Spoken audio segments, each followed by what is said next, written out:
Universal Studios did something interesting in 1931. They made the movie Dracula twice. It was based on a very successful Broadway play, based on Bram Stoker's novel of 1897. If you read the first credit closely, you'll realize that the credits on the left of the screen are for an English language film, and the credits on the right of the screen are for a Spanish language film. Now, if you look at the ends of the film, they look rather similar. There's some very nice lighting on the left by Karl Freund, but the right one is very nicely lit too. However, if you'll notice, by the time you get to the end, the running times of the films are very different. The English language Dracula was less than 75 minutes long, an hour and a quarter, whereas the Spanish language one was an hour and 42 minutes, over 100 minutes long. So you very seldom get two films shot at the same time, on the same sets, and with the same production schedule to compare. But because we have this wonderful opportunity, it seems a shame to pass it by. Todd Browning's name was on the title credit for one. The director of photography was Karl Freund. He did such German expressionist films as The Golem and Metropolis. And later, he was famous for inventing a system of shooting situation comedies before a live audience with multiple cameras, but only recording film in one camera at a time in order to save money. That was for the I Love Lucy show. The film editor was Milton Carruth. Milton Carruth had a long career as an editor at Universal. IMDb gives him 128 editing credits. For the Spanish language film, George Robinson was the DP, and Arturo Tavares was the editor. Although you'll notice in the credits, they have the same supervising editor, which accounts for the fact that the films are a lot alike in many ways. And when you finally get to the directing credit, Todd Browning directed the English language version, and the Spanish language version was directed by a guy named George Melford.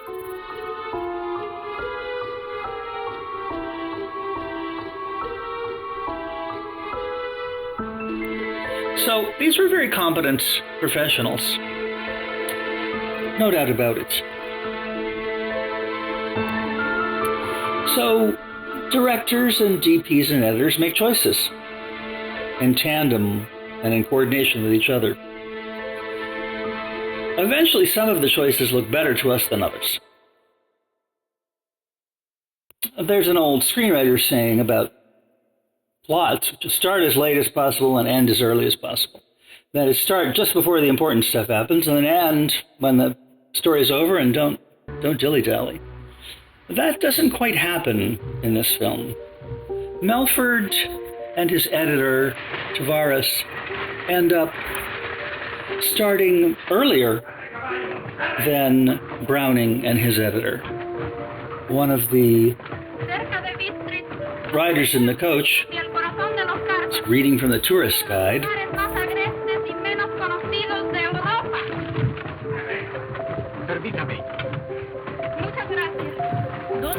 So if you watch the opening, the Melford version, and he starts the scene earlier with some not terribly relevant information.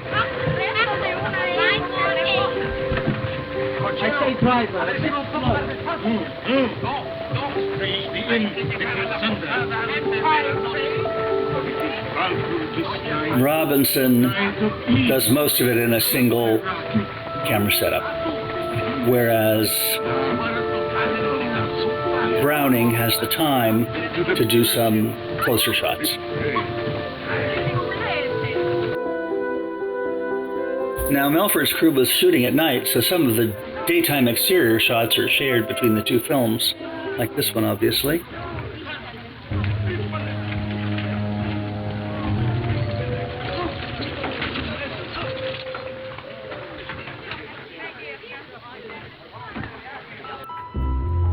When Melford shows the luggage being taken off the carriage, he does it fairly simply, whereas Browning makes for a wonderful moving camera shot to introduce Renfield, who will be Dracula's first victim.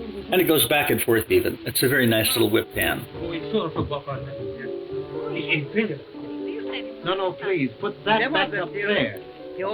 When the man who runs the inn finds out that Renfield is going to Dracula's castle, And go on now. he warns him about Walpurgisnacht, Sorry, but there's a carriage meeting me at the time of year.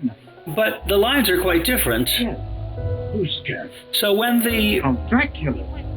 innkeeper finds out Renfield is going to see Dracula in Dracula's castle, there's a whole passage of dialogue about the dangers of going there, which is not in the Spanish language version. So it really seems like To the castle. Browning had Yes. additional dialogue crafted. And what was the dialogue about? Are you going to Castle Dracula? People. You mustn't go there. The castle is where there are vampires. It's Dracula and his wives. And his wives. They take the form of wolves and bats. Wolves. Bats. And they live in coffins, which they leave at night. Night. And they feed on the blood of the living. Blood. Now, you may say, okay, this is standard vampire stuff. But remember, this was a Broadway play from just a few years earlier, and the novel was old, but not everybody reads novels. Not everyone in the 1930s and 20s read novels about vampires. So as a director, Browning takes this responsibility very seriously of letting the audience know the dramatic stakes. There's danger ahead, and here are the consequences of ignoring this warning. It's a very classic fairy tale warning, don't go into the woods, there are wolves, kind of thing. And the innkeeper's wife, I guess, gives him a little cross. It happens with both of them. I think the inset shot of the hand, the woman's hand holding the cross is particularly nice. However, you notice at the end of the scene, I've done a freeze frame on one to show that nothing's happening in that scene for several seconds. Melford starts the scene earlier in the carriage, and he ends this part later.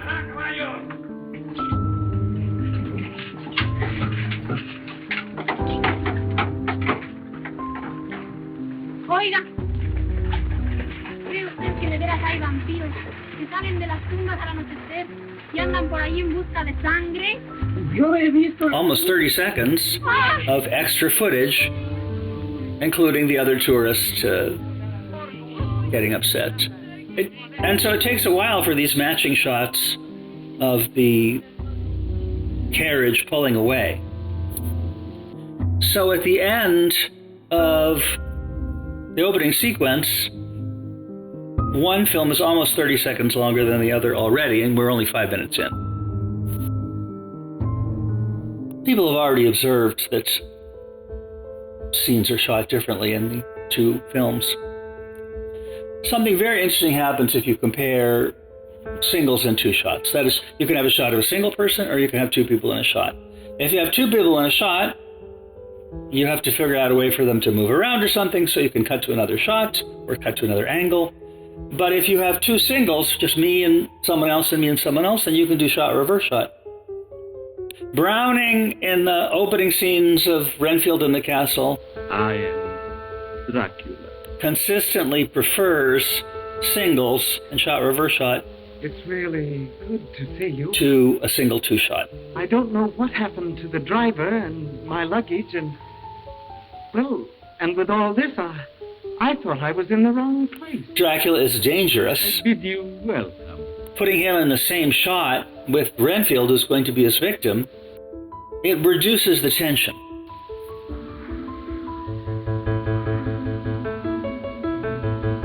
First, Renfield has to get there.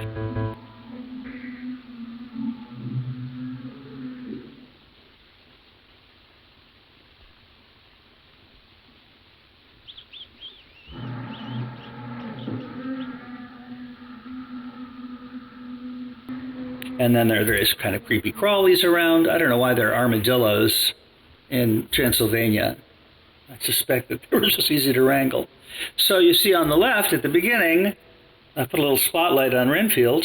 Dracula and Renfield are in the same shot. Renfield, you notice, is actually moving backwards for some reason, so he doesn't know Dracula is there. In Melford's version, I think Dracula is there in the form of a bat, so you could say it's a two-shot, but the only human in the shot is the actor playing Renfield.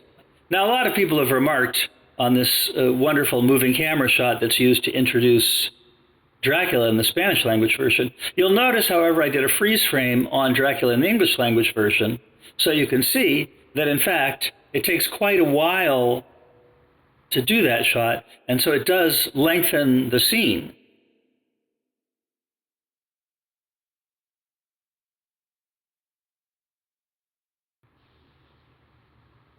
I am Dracula.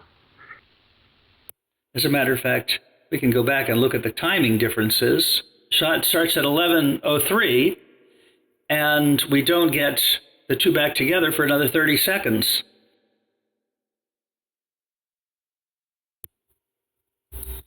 Now, Melford puts the victim and victimizer in the same frame in a two-shot, whereas Browning keeps them separate. And you do get the feeling of Renfield kind of wriggling and uncomfortable. And again, I've done a freeze frame to show when one shot is much longer on the other side.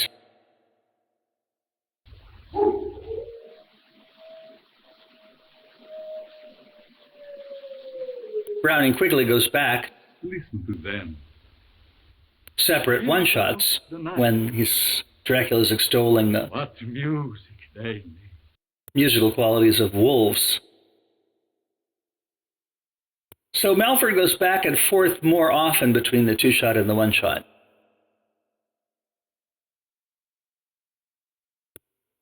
Browning one-shot, Melford two-shot. Now they're both one-shots, but Melford goes back to a two-shot.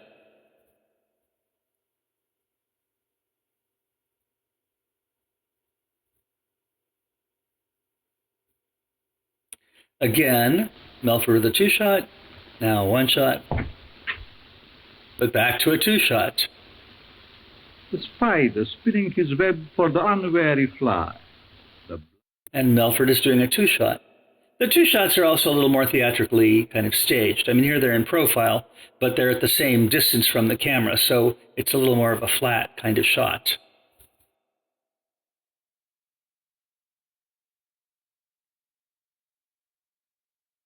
When Dracula gets Renfield into the nicer room, which doesn't have decay everywhere,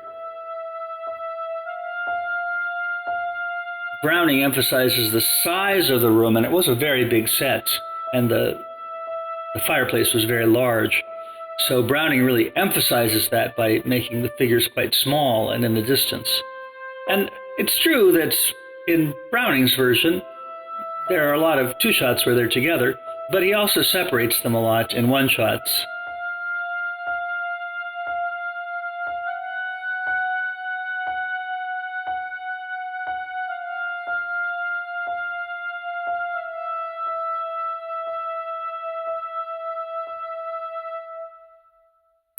And then Dracula's separate from Renfield in the Browning version, whereas Melford keeps them together in the same shot.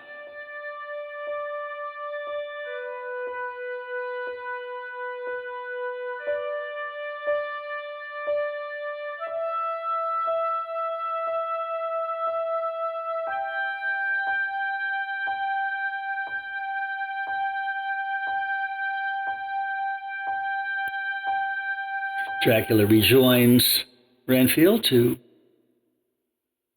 give him a drink, and then Browning separates them again in one-shots. Excellent. And now, As does Melford when Renfield goes across the room to the fireplace. And Freund has done this extraordinary lighting job on Dracula for some of these close-ups. So the reverse shot really pays off in having very carefully lit shots of Dracula, much more carefully than they're able to do shooting at night, but you have to feel bad for them shooting at night. Again, Dracula's in a separate space,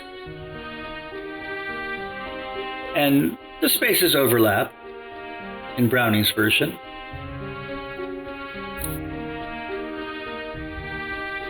I have chartered a ship. Take us to England. We will be leaving tomorrow evening.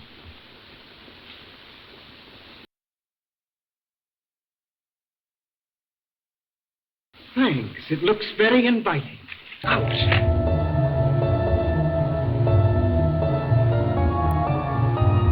However, Browning does this clever thing where Dracula sneaks out of one shot and then into the two shots, and only the falling of the cross causes him to...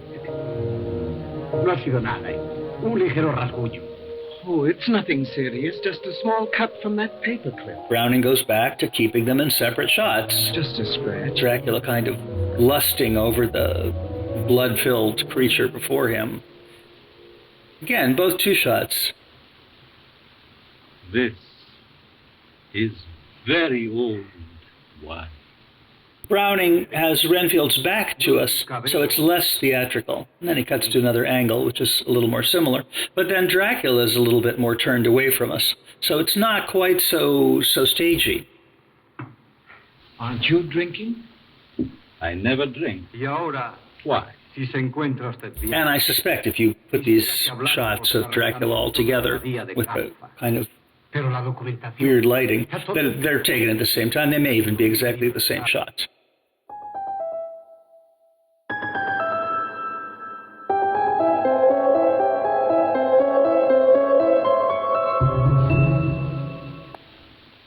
It's delicious. And now I'll leave you. Well, Now, Browning arranges this very beautiful camera movement kind of sweeping around Renfield, and it looks like Dracula's left the room. You can't entirely tell, but he hasn't. Good night, Good night, Mr. Mr. Renfield. It's a wonderful performance there. You almost feel like Dracula's like an insect or something. He doesn't quite know how to impersonate human behavior. And again, Melford's scene runs longer. The endings are also different too, so the two directors decided to stage the endings quite differently in a very interesting way. Now it seems like there's supposed to be something in the wine that has made Renfield feel kind of funny. The acting of it is quite different. So in the Spanish language version, it's very overt that something is terribly wrong with the Renfield. He's kind of like joking, and he's got to loosen his shirt. Whereas in the English language version, the performer does something very nice where he just feels slightly woozy. So Renfield staggers to the door. And then the brides appear. The bat appears, which is Dracula. You don't see Dracula and the bat at the same time. Renfield faints. Now, in the Spanish language version, you notice that the ladies come in for their supper. Something quite different happens in Browning's version. Dracula appears, signals the ladies to back off, which they move backwards, and then with the camera moving in, there's this wonderful staging of Dracula descending on his meal. And it's a terrific physical performance by Lugosi with this like hands, like almost like insect-like or something. And a fade to black. Very beautifully done.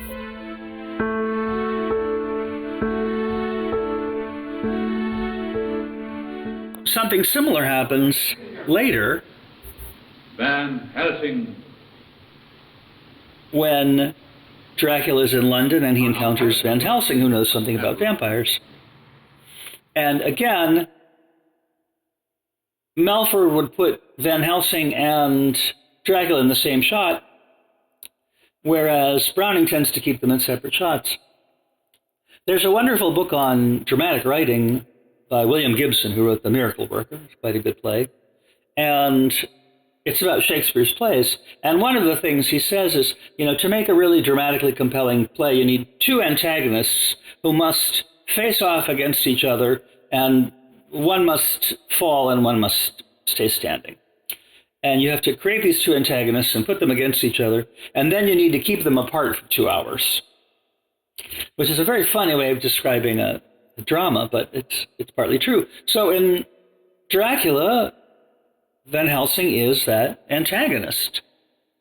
At one point, Dracula's been over at the Seward residence, and he sneaks back later, coming in through the French doors.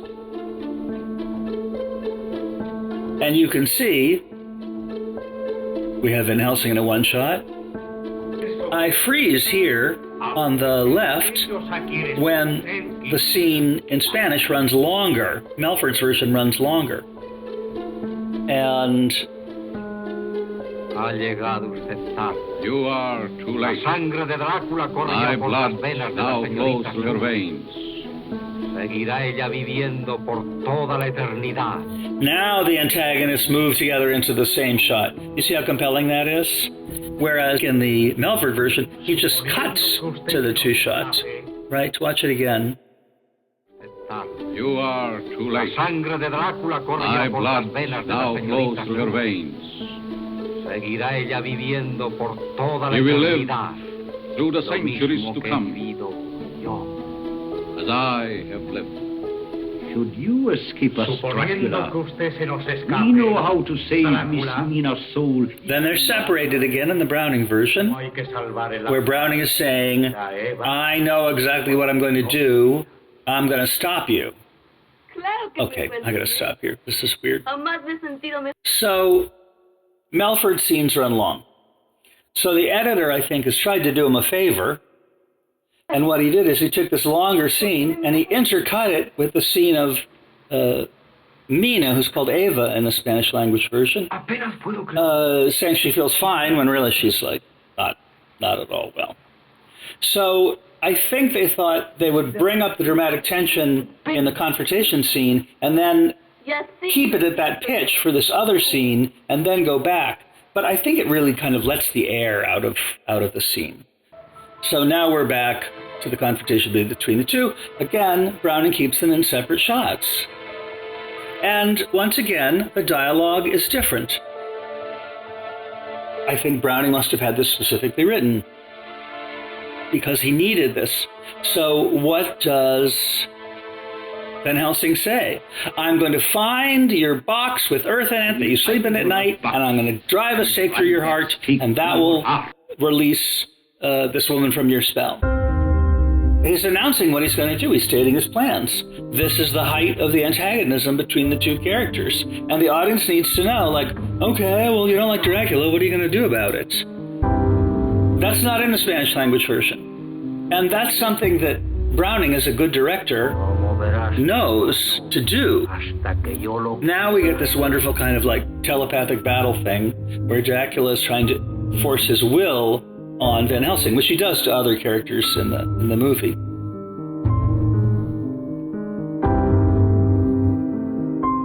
You can see it's much more compelling when they're in separate spaces.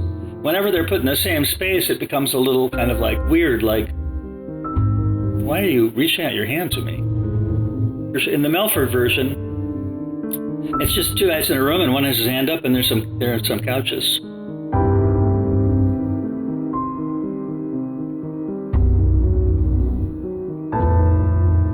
Your will is strong, Van Helsing.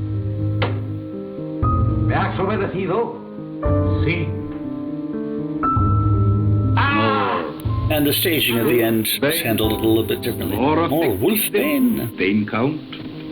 Indeed.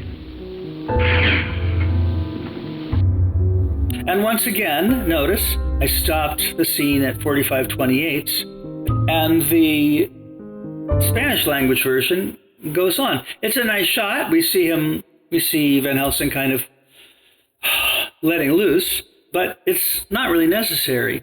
And if you look at the two timings there, you realize the cumulative effect of all these little extra parts at the beginning and at the end is that at that moment in the film, an hour has gone by in the English language version, and almost an hour and a half has gone by. It's a half an hour longer. So, be careful about little things you add, because little things can add up.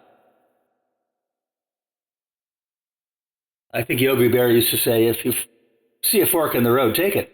Sometimes you have an opportunity, and you have to take it. So Dracula was famed in Transylvania, and then he subjugates Renfield, and then he gets on this ship where they destroy everyone's lives. So what's going to happen when he shows up in London?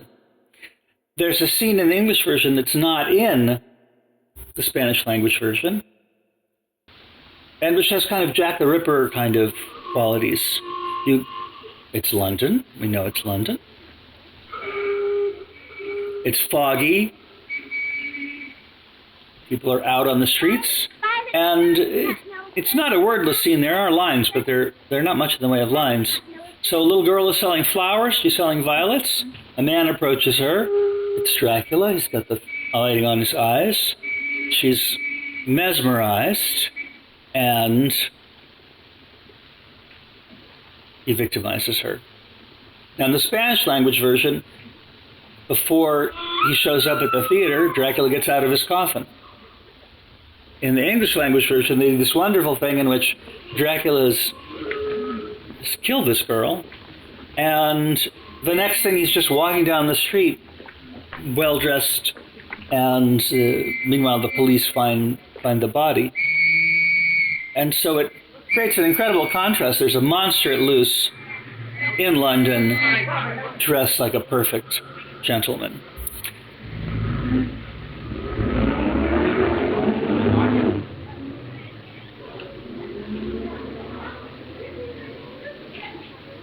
Now, why is that scene there? Browning must have felt like it was needed.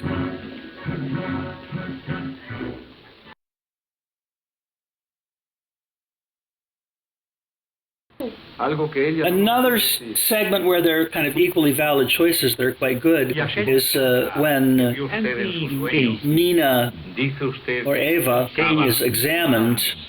She's much more upset in the Spanish language version. And then in the English version, Van Helsing wants to examine her. No, please. Eva. No, Papa. But in the Spanish language version,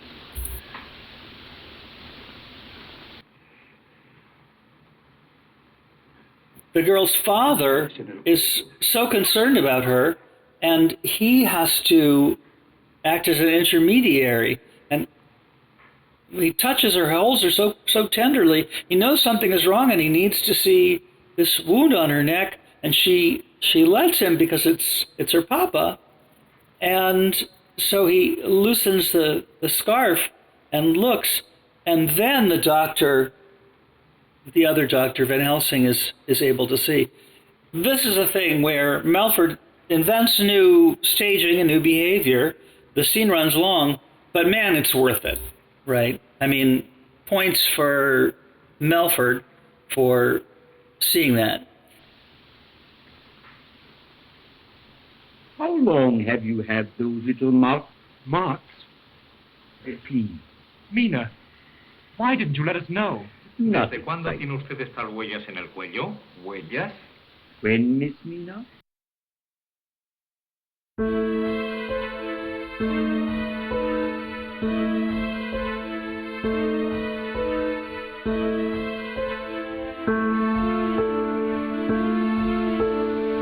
How long have you had those little marks? Marks? Please. Mina, why didn't you let us know? Not excited. When, Miss Mina? Since the morning after the dream. What could have caused them, Professor? Now, in the English language version, there's a wonderful opportunity they took. They inserted an extra line, which makes the next line really memorable. Watch what happens. How long have you had those little marks? Marks? Please, Mina, why didn't you let us know? not excited. When, Miss Mina?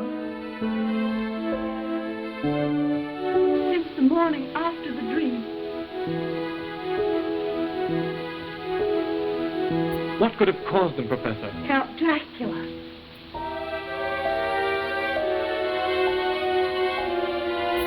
But they added this extra line beforehand so that her boyfriend can say, what could have caused these marks? What could have caused them, Professor? Count Dracula. And the shot of Van Helsing looking like, that gives me an idea. It's just absolutely priceless.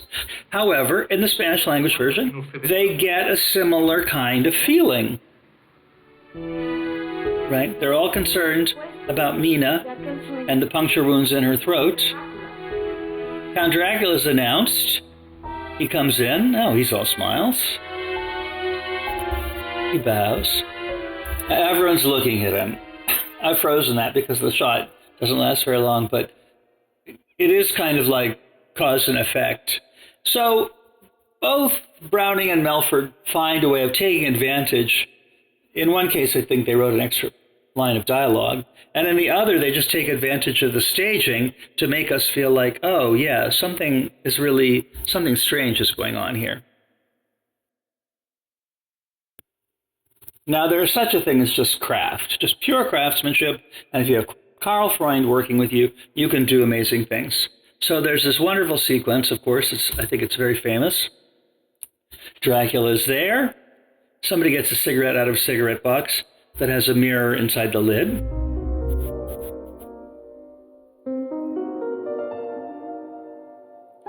And Van Helsing notices that when he looks to where Dracula's supposed to be in the mirror, Dracula's not there.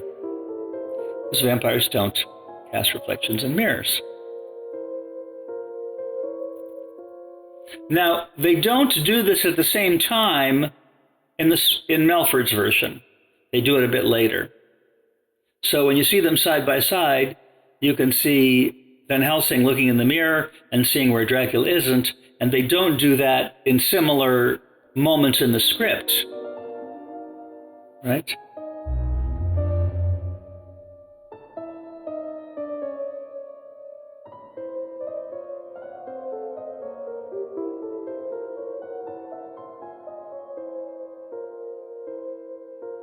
I'm sorry, Doctor. My visit was so ill-timed. Not at all. On the contrary, it may prove to be most enlightening. Professor Van Helsing, In fact, before you go, espero que you can tendré be el of gusto de definite service. verle. Anything I can do. I'm glad. Buenas noches. However, you can see the craftsmanship of setting up. There's a shot with Dracula in it. There's a shot of the same setup without Dracula reflected in a mirror. Now, if we look at the same scene, so now here on the left you have, and the right you have the same movie, but at a 4-second delay. You can see the scene where Dracula is and the scene of the reflection, and you can see how closely they make them match. That visual matching is the whole shebang, right? That's the whole effect. And it's wonderful when it's done well. Now, they do it in the Spanish language version, and I've counted the number of times that they do it. Tears of my Y father. aún no he podido apartarlo de la imaginación. I can imagine. Why, John. Takes out the cigarette. There's the reflection. So that's the first time And then there's a second time.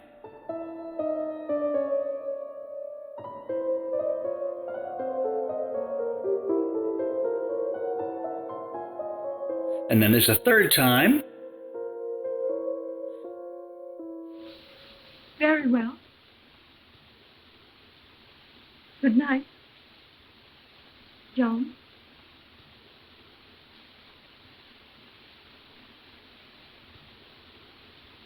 Miss Mina, may I call later and inquire how you are feeling? And then there's a fourth time. Thank you. So Browning does it 4 times before Melford can find an opportunity to do it. I think it's hard to get the staging exactly right. I'm sorry, Doctor. My visit was so ill-timed. Not at all. On the contrary, it may prove to be most enlightening.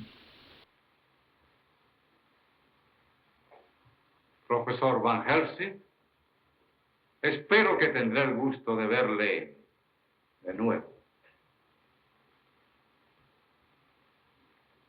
Buenas noches. Buenas noches, Juan. Señor Harker,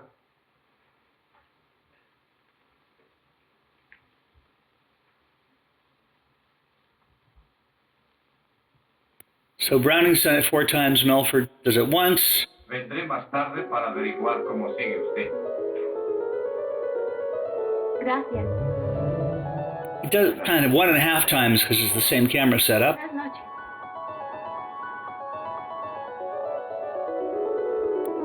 And then he does it another time, with a similar camera setup, so that's kind of 2.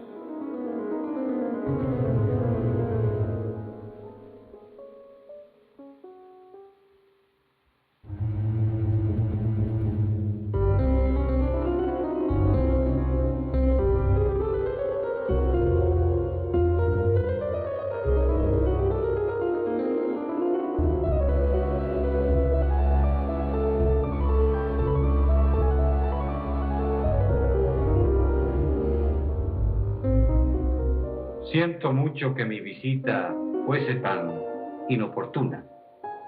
De ningún modo. Al contrario, podría resultar de suma trascendencia. Es más, antes de que se vaya, Thank you. podría usted sernos muy útil. En cuanto me sea posible, tendré mucho gusto.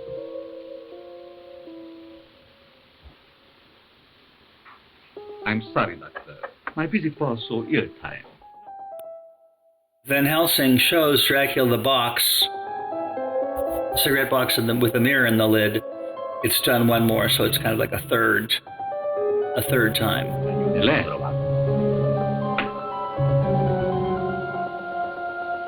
Mire, a moment ago, I stumbled upon a most amazing phenomenon. Something so incredible, I mistrust my own judgment. Look.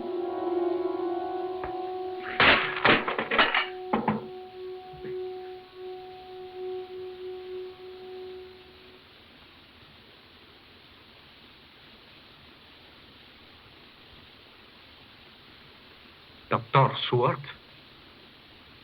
le pido mil perdones. Dr. Seward, No pude evitarlo. apology. I dislike mirrors. Van Helsing will explain.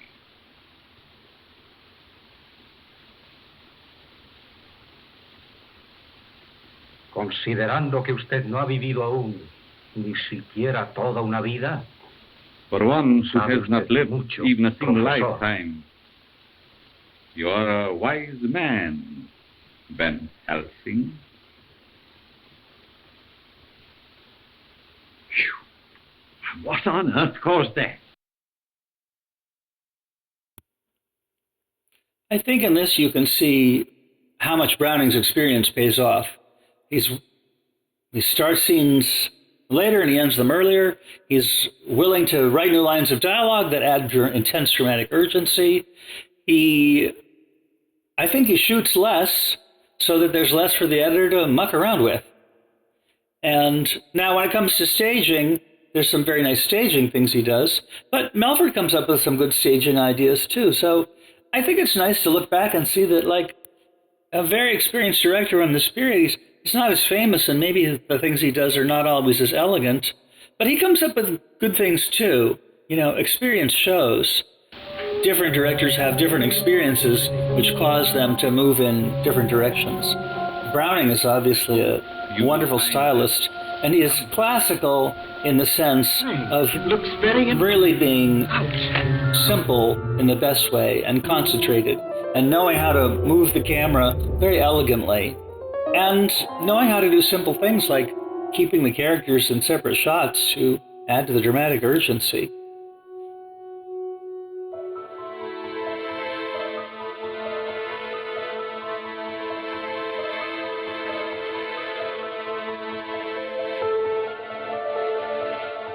It's delicious.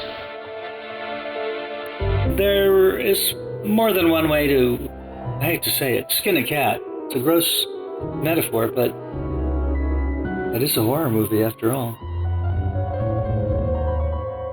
Good night, Mr. Renfield.